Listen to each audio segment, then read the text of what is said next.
Welcome to another episode of Pour and Tell. This is Pour and Tell, episode 11. I'm your host, John the Cigar Surgeon, here as always with my co-host, Jiunn Liu. Jiunn, we're back for another episode. How's it going, brother? Pretty damn good. I'm going to pop my umbrella up because, it's raining. It's not supposed to be raining, but it is. So I'm just, we're going to do the show. I'm going to get rained on. Everything's fine. We're continuing on our two-part series on the Rocky Mountain Cigar Festival. If you didn't catch episode 10, we kind of give you a little prepper. We talked a lot about Great Divide and Avery, which were two great brewery stops we did. But of course, we left off the big chunk, which was the Rocky Mountain Cigar Festival. As Jiunn mentioned last episode, the Rocky Mountain Cigar Festival, of course, is cigars. But I was talking to Jiunn in the green room, and I was like, man, I feel like we hit all the breweries and all the distillery represented there, but you said not even close. No, so just to give you guys some math on kind of the representation between like the number of spirit and beer guys that are there and stores that are there, brands that are there. Jeez, man, just drank fucking one double IPA and I'm already kind of slurring. The fuck is wrong with me? Anyways, fuck. So I did a rough count of, the festival brands. I counted about 36 beer and spirits brands and about 57 to 60-ish cigar brands are there. Wow. Pretty good split, right? So you're basically looking at a 40 to 60 split, right? So 40% beer and libations, beer and spirits, and 60% cigars. And if I were to take an educated guess of the about 35 or so beer and spirit vendors there, I don't think we maybe have hit 50%. What do you think? I mean, I'm shocked because honestly, I felt like, we were there to cover the show because we were invited as media, and we really appreciate the invite from Dan there. Really, really great event. I felt like we did pretty good due diligence of hitting all the booths. I mean, if you'd asked me a number, I would have said we hit 80%. But it sounds like we didn't even come close, which is shocking because I felt like we would walk 10 feet, talk to a cigar vendor, and then we walk 10 feet and talk to a brewery or a distillery there. And I felt like we hit most of them, but it sounds like not even close. That's amazing. And the ticket and the time frame of the event was what? It was from, I think, 7 hours. 7 hours. Damn, about 7 hours. And I would say, for the most part, we rarely didn't have a beverage in our hand. I mean, there were parts where we were doing tasting events for cigars, but we had a beverage in our hand for most of the show, I would say. I think. Yeah, agreed. Absolutely.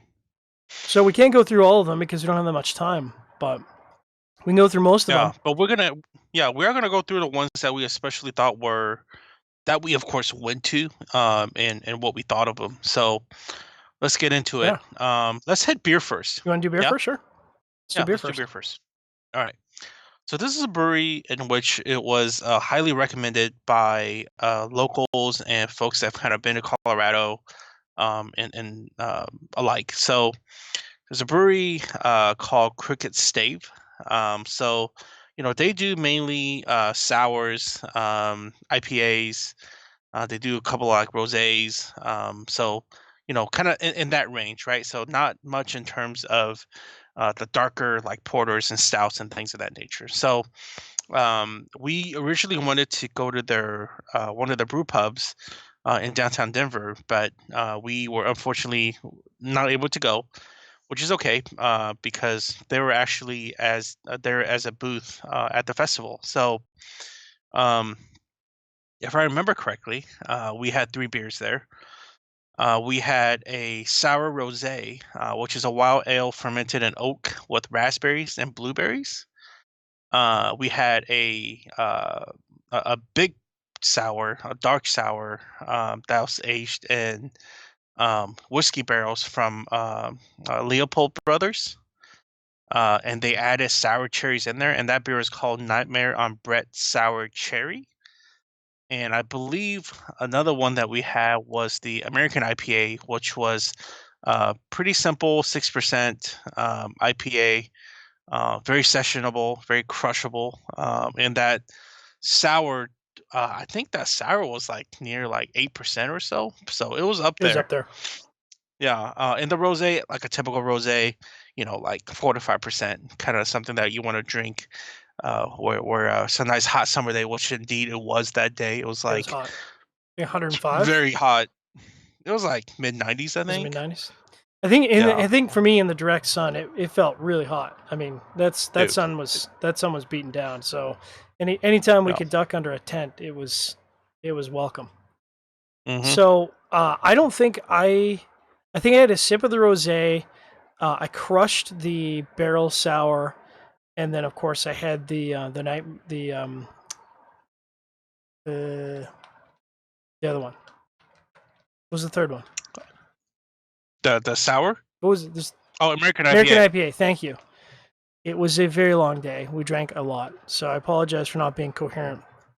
The sour was exactly what I needed on a scorching hot day with not crazy humidity, but I was getting punished and I really needed a beer. It was exactly what I wanted. It just was that great juicy balance of sour, but palate. I mean, you don't really think of a sour as being palate quenching, but I'll tell you what, like that was just absolutely what my palate and needed. I could have sat there and probably crushed two or three of those. Yeah, I It was agree. phenomenal. I overall really enjoyed the beers. Mhm. I felt like the rosé was very clean. I felt like the American IPA especially was one of those lighter bodies in which you could equally taste hops and like more of that tropical fruit variant, but all very well managed by a lighter body, which nowadays I really appreciate. And especially not nowadays, especially being in such a hot day. I think the brews that they decided to take with them to the show, to the festival, was spot on. Also, I think the other thing to point out, although we're not a pairing show, the guys that were there are cigar guys, so they already had a sense of what they thought would go really well in a day with a bunch of cigars, and they absolutely picked right. I mean, those were very complimentary to the cigars you're smoking. I didn't feel like it overwhelmed the cigar. I didn't feel like the cigars were overwhelming the beer, because you can go in a direction where the beer, like if it was a lager, I'm not sure that would have been the right thing to go with it, or a pills, but it was really good. I really enjoyed the beer. That was probably one of Mm. my highlights of the day for beer, I think, and I would No, have been happy to stick it out there for a little while. yeah, I agree. As a matter of fact, we gave a couple of cigars to one of the guys that was working at that booth, and he invited us to, do refills, which was incredibly generous with him. And the guys, it just seems like one of those places where like I'm bummed that I didn't we didn't get to go to the actual brew pub that they have. But I definitely want to go there next year. Yeah, I think when we look at sort of formulating our list, assuming we're going next year, that would be near the top of the list for us to actually go to the brew pub, Absolutely. sit down, give a proper tasting session to all the beers, really get our way through the menu, and really have a chance to enjoy them for sure. Yeah. Yep. Agreed. Moving on to the next beer spot we stopped at. FYI, we mainly stopped at Spirits place because this is the last beer place I'm going to talk about. um, so we also stopped by the booth owned by Canarchy. So um, uh, within that portfolio and that brand, the most, I guess, perhaps recognizable of the breweries is Oscar Blues, as well as Cigar City Brewing. So Oscar Blues is, man, I would say in terms of like accolades and like just brand recognition within like Colorado beers, if you talk to people about Colorado beers, you will probably either hear Avery or most likely you will hear Oscar Blues more than Avery. So it's very recognizable, high brand recognition.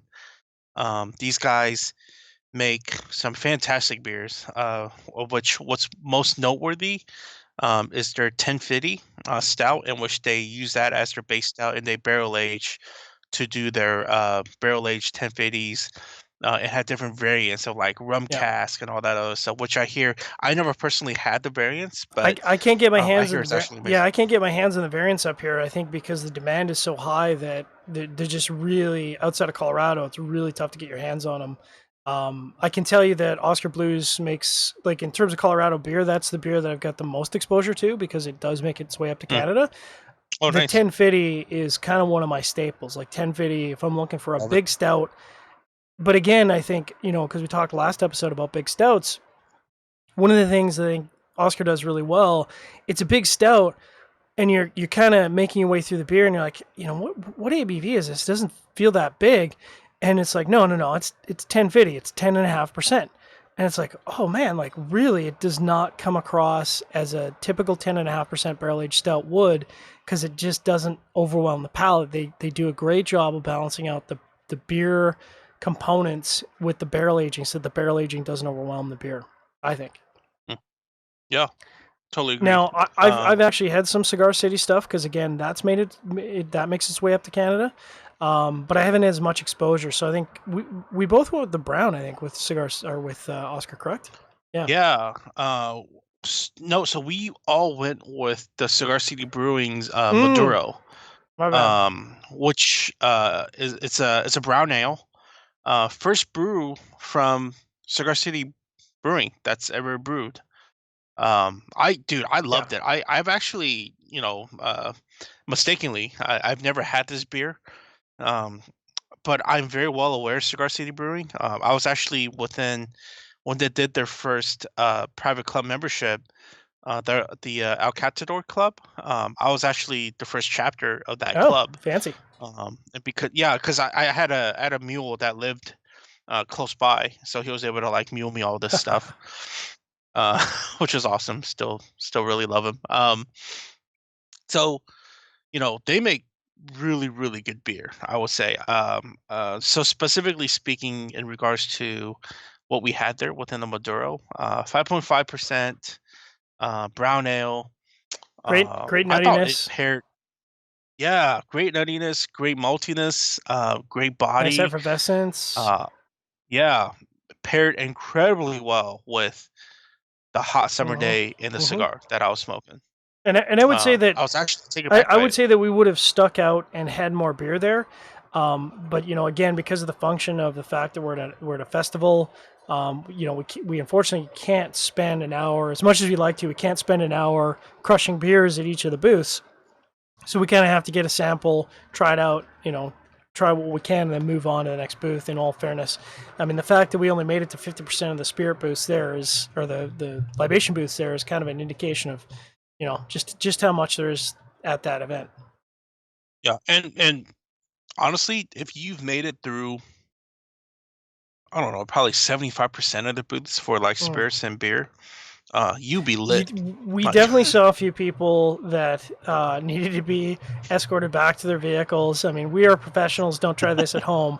And I wouldn't say we were light because like I said, we had a drink in our hand. I would say easily had 5 beers and probably 6, 7, 8, 10 pours spirits, maybe more, maybe 12 yeah, throughout the day. So and some spirit cocktails, spirit actually. cocktails. Well, we should Yeah. get to. So, although we didn't spend a lot of time there, Cigar City and Oscar, they're kind of a no-brainer when you talk about Colorado beer, I think.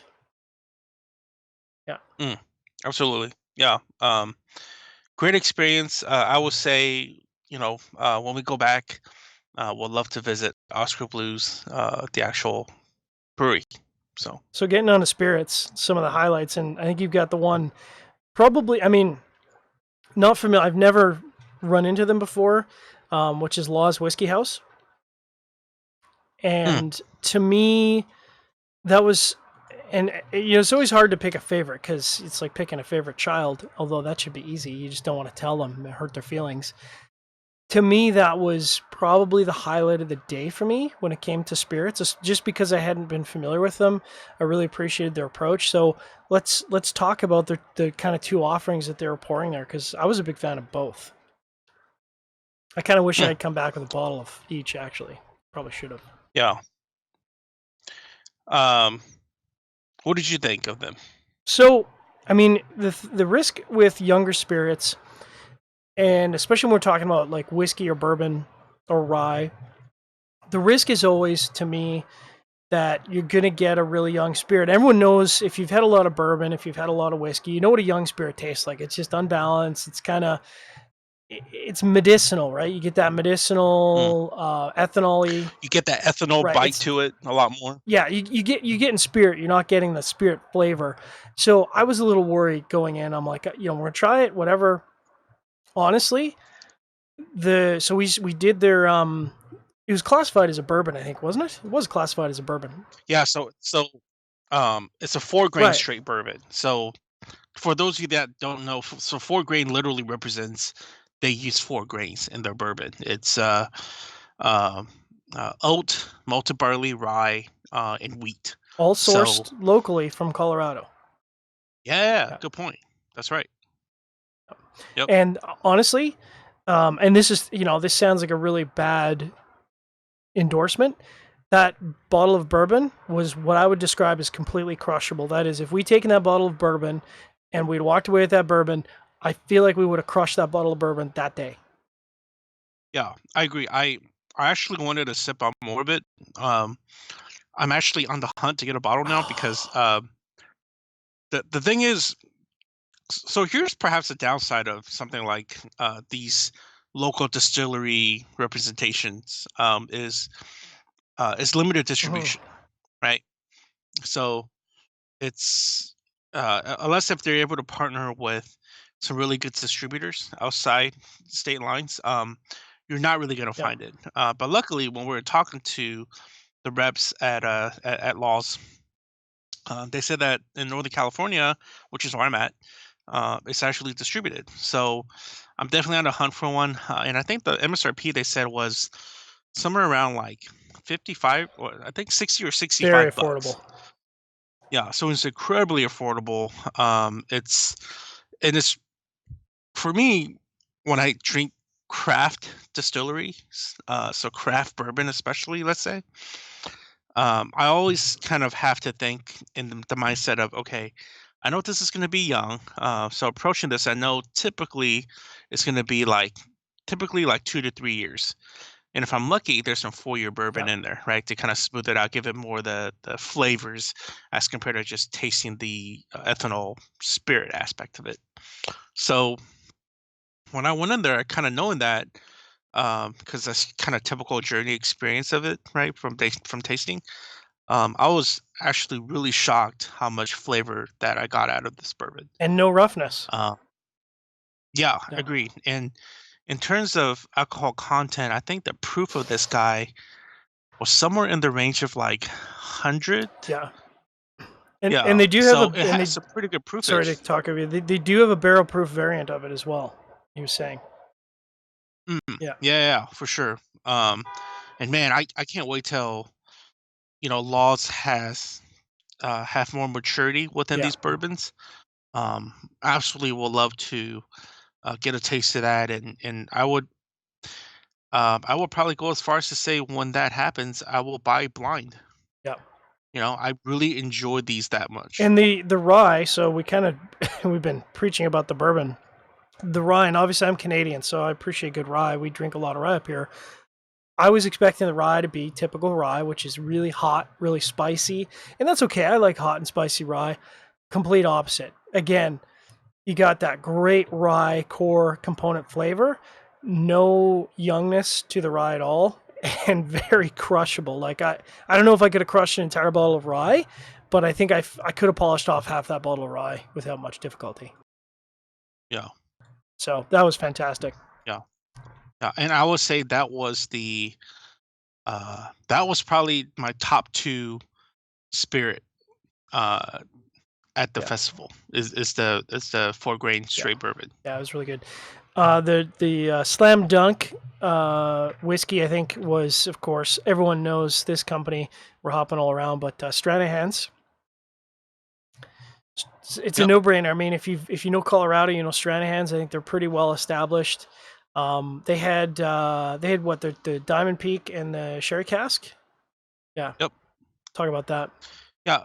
So Diamond Peak and Sherry Cask both are single malt expressions. So the Diamond Peak is just, you know, I don't know, like a better word, small batches. Yeah. No two batch are going to be the same, of course. Which some people don't like. Some And people want, taste the same thing, and that's fine. We right. obviously are a little different. I mean, we like the variation. You get a different bottle every time. That's kind of fun. Yeah. I would say the start of Stranahan's for me is the Sherry Cask. I mean, I'm a total slut for Sherry Cask.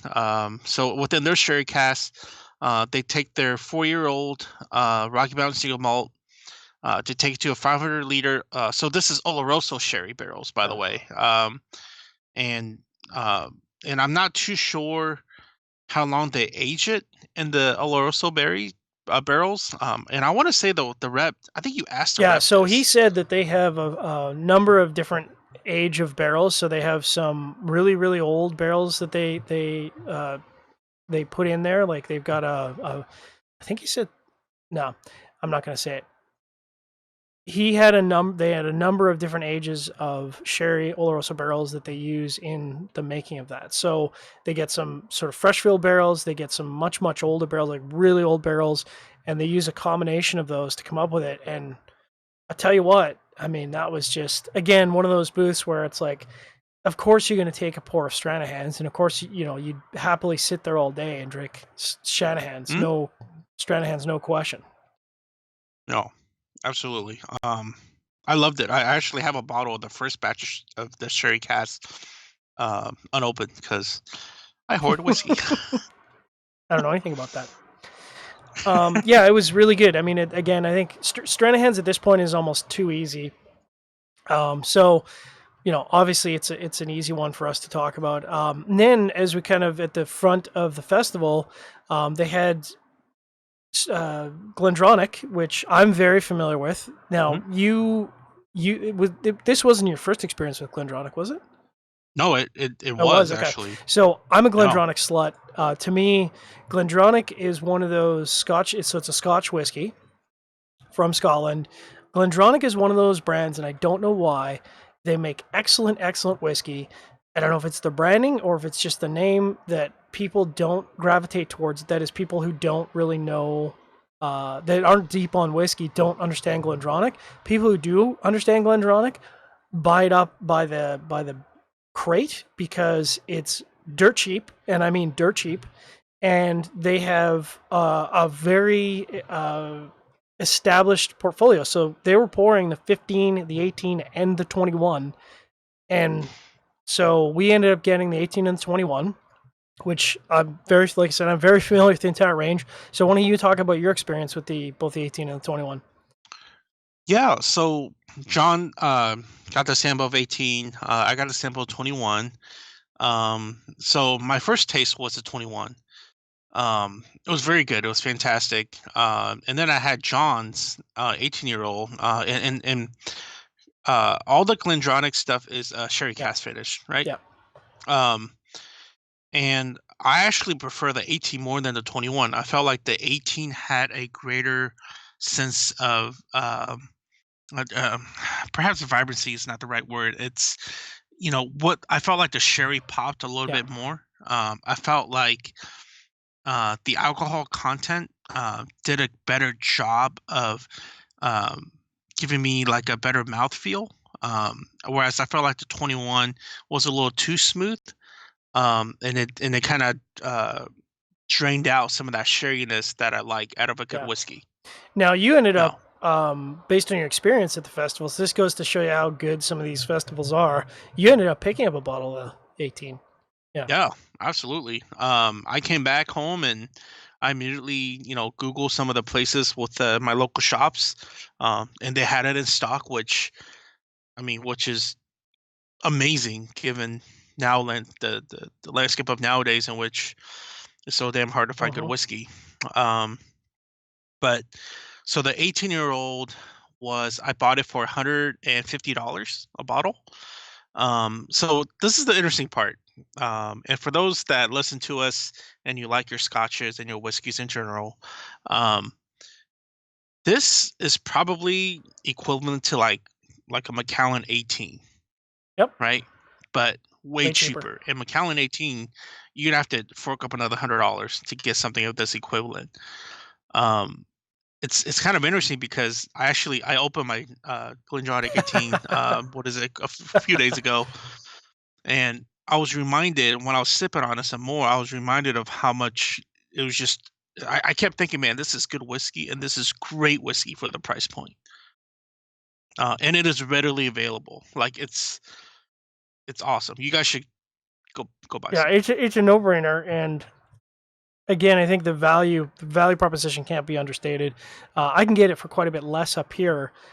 So I mean, the price varies pretty much, but I think typically, if you compare it to another core range at the same age statement at an 18 or 21, you're going to find that GlenDronach typically is going to be about 30% to as much as 50% cheaper than a competitive brand at the same age statement. And I think you'll find that the flavor is equal or in some cases better.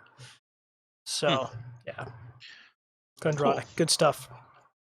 Yeah, so let's move on to a couple of uniqueness. That's kind of a deviation from enjoying the spirit right out of the bottle, right? So what am I talking about? I'm talking about some funkiness and different kinds of variants of spirits.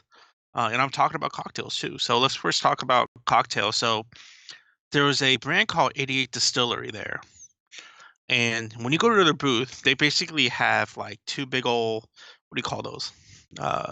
Like punch bowls, I guess, but like in a container. It's set up, one looks like a super dark tea, the other one looks like some freaking fruit punch. And I just go there. I was like, whatever, right? Like, and then there's a couple of big banners there for one for like limoncello and some other stuff. But man, they had. I think we all tasted the one called Saint Arnold Palmer, and my understanding is all that is a bottle of their basic Arnold Palmer mix and a bottle of vodka, which they distilled themselves, is my understanding. And they just poured it in there with ice, and it was fantastic. I mean, I think I might have to rethink like having friends over on a summer day and just mixing this shit in a big ass bowl and then just drinking out of it instead of being like, hey guys, let's drink very expensive whiskey, whatever, blah blah blah, and try to make and then let's talk about this whiskey and geek out about it. There's absolutely nothing wrong with that, and I love doing that. It's such a simple cocktail, but again, talking about beating the heat and being at a festival, just exactly what you needed for a palate refresher. The spirit, you could still taste it. It wasn't overwhelming, but at the same time, it wasn't washed out. And I don't like cocktails where I can't taste the spirit. I don't want a fruit drink. I want to be able to taste the spirit, and I felt like you could on both of them. Yeah, I agree. I feel like these cocktails were spirit forward, but not drowning out the actual compliments, right? It didn't drown out like the lemony aspect of it, of the Arnold Palmer, and like the tea aspect of it either. Yeah, it was good stuff. And then I tried their gin, and if you've tuned into the last 10 episodes, you'd know by now that I am not a gin guy. I do not like gin. I probably will never like gin. But I'll tell you what, it's pretty good gin. And I think that's because, and I talked to the guy just before, I said, well, I'll take a pour, whatever. And as we were talking, I said, I'm not really a fan of gin because it's so juniper forward. And he said, well, you're in luck because our particular gin, we really backed off on the juniper. And it's sure enough, yeah. I mean, it was a very easy sipping. I mean, juniper is still there, but it wasn't just overwhelmingly juniper like I get on most gins. That was good. That was a good gin. I would definitely revisit that, no question. Interesting. I actually, I wasn't there. I had to get my tastes in. To get my notes down. And then they had this other one. So we had their cocktails more towards the beginning of the day, and then towards the end of the day, we had all these like leftover drink tickets. Mainly because other people gave it to us to use. Lightweights. So we, yeah, I was like, really? You don't want to use them? They're like, no, no, no. So so I decided to just like be like, hey guys, let's just walk back to these booths and let's just get some booze, you know? Do it up. So we went back to these guys, and they had a new They had a new cocktail. I forget what it's called. I want to say it was called something like Caribbean Breeze. I think it was called Caribbean Sounds right. Breeze. But it was a dark rum focused cocktail, and it was super good. It reminded me, dude, like, you know what I thought of when I was drinking that? Jamaica. I was thinking like, man, I would love to have this, bring this whatever mixture, this booze that they're pairing, and bring it to Hawaii with me and just sit on a beach and drink this shit all day long. So I mean, it really goes to show you that, you know, again, we like our spirits straight up, but there's a huge room for really, really good and simple cocktails. In this case, just straight up rum punch, but beat the heat. Very good, very tasty, very crushable, easy peasy. Yeah, no doubt. Want to talk about Stoneyard? Yeah, Stoneyard. I don't think I'm gonna. No offense, I don't think I'm gonna go revisit this booth next year. Even if they're there. Did you try the horchata or did you just try the bourbon and hot sauce? I did. I tried. I tried a sip of yours, I think. But so you know, this is one of those places in which you go in there, and then they ask. The guy asked like, "Oh, what do you typically drink?" Right? So I say whiskey. So he poured me just straight out of the bottle. Some sort of a bourbon, like a 2-year-old bourbon that they were working on, right? So I drank it, and I was like, it's corny, it's ethanol forward, it's lacking of depth and flavor. So I was like, all right, sure. And then he goes, do you like hot foods? And I was like, yeah, sure. So he uncaps a bottle of chili oil, that they make. They make, correct. And he's like, try it with this. And I was like, all right. We got a shoulder one. You got to try everything. Yeah, and then I tried that, and I was like, "What the fuck was this?" It was not for me, needless to say. I didn't think it was. I didn't have the same reaction as you. I thought it was interesting. I don't think I'd revisit it, but I thought it was interesting, and it was interesting, but a big part of me is thinking, why do this? Yeah. What's the point? What's the point of adding heat? Now that said, I sure. would absolutely pick up their hot sauce because I thought their hot sauce on its own was really, really good. I agree. I would dab a few of that, you know, on some fried chicken or something. That would be fantastic. Now, I did really like their horchata. I don't think I got the details because it was pretty late in the day at that point. But the horchata was really good, like really nice. You know, if you haven't had horchata before, horchata is really good. Just really nice coffee, sort of a chocolate milk, boozy flavor to it. I would have crushed a few of those, but again, we are kind of pretty late in the day at that point, so we weren't really at the crushing stage. But it's interesting. I mean, I would revisit it. It'd be interesting to check them out next year and see what else they've got, kind of, you know, working on. Yep. And last but not least, we went to surprising to us. There's a cigar company called Drew Estate, and within one of their kind of infused cigars lines called Tabak Especial. And they always kind of promote this brand as something that pairs really well with coffee, right? So I didn't know this, and none of us knew this, but they were serving coffee all day long. Iced coffee, iced milk coffee, or straight up. Right? You didn't have to get it iced; you get straight up coffee too. Yeah, true. So we went in line, and I just figured, like, dude, this is a festival. They're churning out coffee for like a few thousand folks or whatever, right? And then I'm like, whatever. But I got my iced milk coffee. It was really legit good coffee. Now and I needed it. Yeah, and that's done by Janus Coffee, is the roaster. Turns out I know the guy because the industry within the cigar industry, I mean, there's a lot of cigar people there. It's a cigar forward event.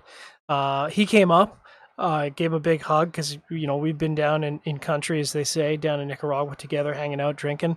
And he's the roastery. He's got a contract with Drew Estate.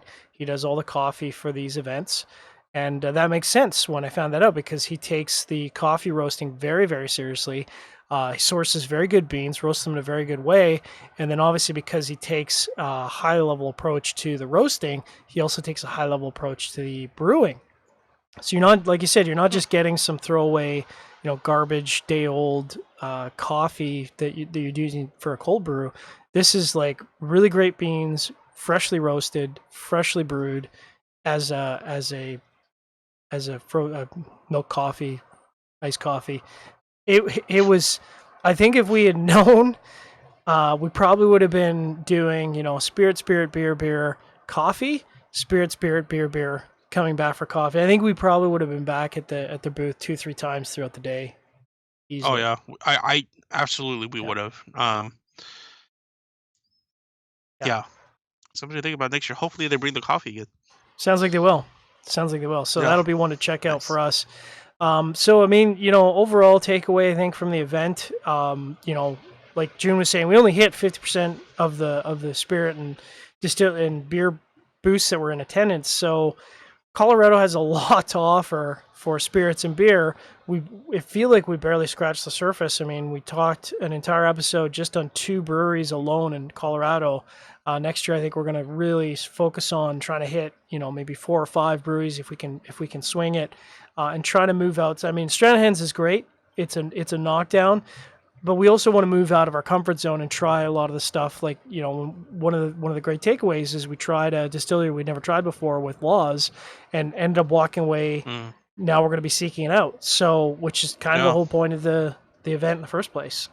Showcase those small brands. Yeah, and I think, that's a really good strategy because especially whiskey being so wildly popular, especially the bourbon game, if you find a good gem within a craft distillery and you're in a position to buy some at a good price, that's one of the areas of where it's at, in my opinion. So we'll do a better job of that next round. Yeah, so I think if you obviously again the show is really focused on libations, so I don't think you'd probably attend the event unless you can do a social ticket. They do have social tickets available that you can just go and experience the festival. I think if you're not a cigar person, you're probably not going to find the event quite to your tastes. But if you are a dabbler or you do enjoy the occasional cigar, but at your heart you're a beer or whiskey fanatic, this is probably an event you don't want to miss. I mean, the entrance costs for a social ticket, I think they said was like $60, which is nothing well worth it. Oh my God, yes. Just for that. Yeah, absolutely, hands down. No. So, I think overall, pretty great experience. Very happy we went. Very happy we got the invite. Yeah. Thank you again for Danny from Rocky Mountain Cigar Festival for inviting us and hooking us up. Love to be going back again. Absolutely. So next year we'll hopefully be doing a couple of recap shows. We'll probably have 2 or 3 episodes if we manage to hit our mark on hitting all the breweries and distilleries and tastings that we want to. But we appreciate everyone who's tuned in to episode 10, episode 11 of Pour and Tell. We'll be back in a couple of weeks. We'll have more beer reviews, whiskey reviews. I think you've since we did the show, the first show and this show, we've got quite a number of reviews in the hopper that we've already done. So we'll be talking a little bit about that to recap. Obviously, a bunch of spirit and beer news to talk about. You guys can reach out to us either on YouTube, we've obviously on all the podcast catchers, Developing Palates, and Facebook. So whatever you guys want to drop a note, leave a comment, send us an email. Appreciate you tuning into the show.